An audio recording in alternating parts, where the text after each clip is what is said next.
For Pacifica Radio, I'm Christina Onnested. Israeli media, including Haaretz, the Times of Israel, and Jewish News Service, are reporting the Biden administration will support Israel's planned ground invasion into Rafah in exchange for Israel's scaled-back response to Iran as tensions in the Middle East boil over. The U.S. media outlet Axios is reporting Biden administration officials, including National Security Advisor Jake Sullivan, will meet with Israel's Minister for Strategic Affairs and National Security Advisor virtually today. The high-level meeting comes as Israel killed some 11 Palestinians, including 5 children, in strikes in Rafah in the last 24 hours, according to Arab media.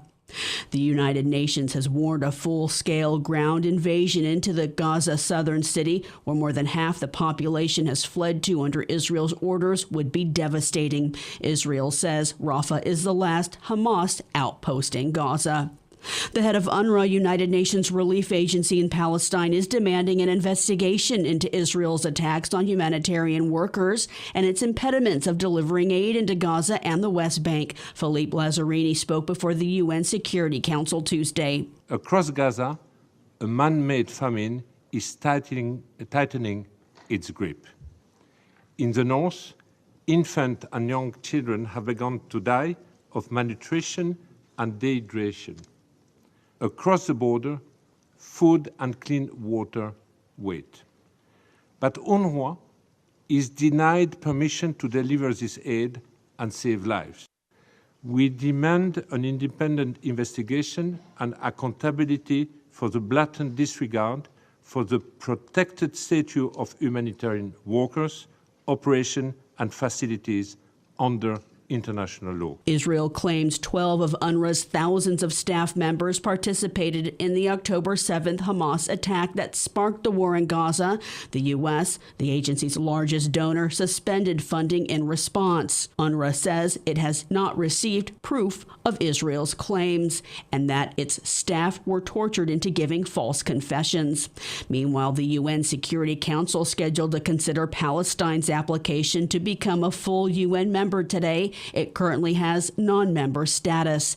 The Intercept is reporting leaked cables showed the U.S. is pressuring UN members to oppose Palestine's membership so it could avoid a veto. House Speaker Mike Johnson announced he will push forward with his plan to put a series of foreign aid bills on the floor for a vote, including funding for Ukraine, after facing significant pressure from hardliners in his party who have threatened to support his ouster. Johnson said the House Rules Committee will soon release text of 3 bills to fund the U.S. national security interests and allies in Israel, the Indo-Pacific, and Ukraine, including a loan structure for aid. The 3-part supplemental package appears to be similar to the Senate's bill in several key ways, including the price tag of some $95 billion, some $9 billion of that going to humanitarian aid for Gaza and other conflict zones around the world. $10 billion in Ukraine economic assistance would be in the form of a repayable loan.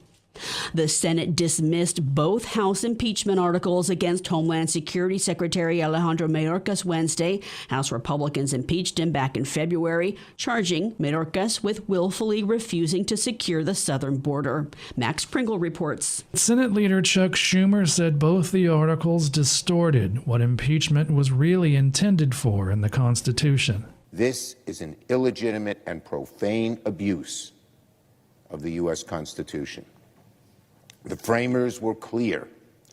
Impeachment should never be used to settle policy disagreements. Legal scholars from across the ideological spectrum have agreed to the same for decades. Senate Minority Leader Mitch McConnell said the House charges were serious enough to warrant a full trial. It doesn't make any difference whether our friends on the other side thought he should have been impeached or not. He was.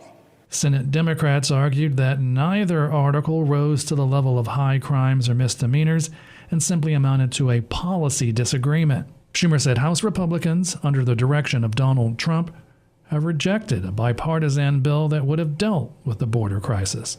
If House Republicans want to have a serious debate on border security, we welcome it.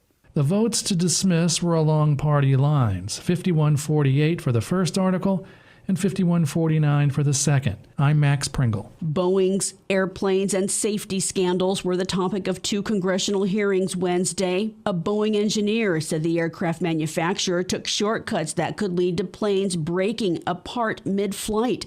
Engineer Sam Selfor testified before a Senate subcommittee about Boeing's 787 Dreamliner. He said the alarm bells he set off to his higher-ups were met with threats instead of concern. I was sidelined. I was told to shut up. I received physical threats. My boss said I would have killed someone who said what you said in a meeting. And then this is not a safety culture when you get threatened by bringing issues of safety concerns. He spoke before 2 Senate committees.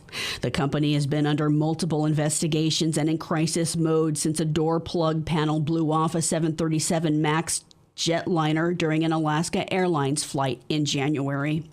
2 reports on the wildfires that scorched Maui and destroyed the town of Lahaina detail a communications breakdown, and the head of the emergency management agency waiting 5 hours before returning to the island amidst the unfolding crisis and flames that left 101 people dead. I'm Christina Onnested reporting for Pacifica Radio.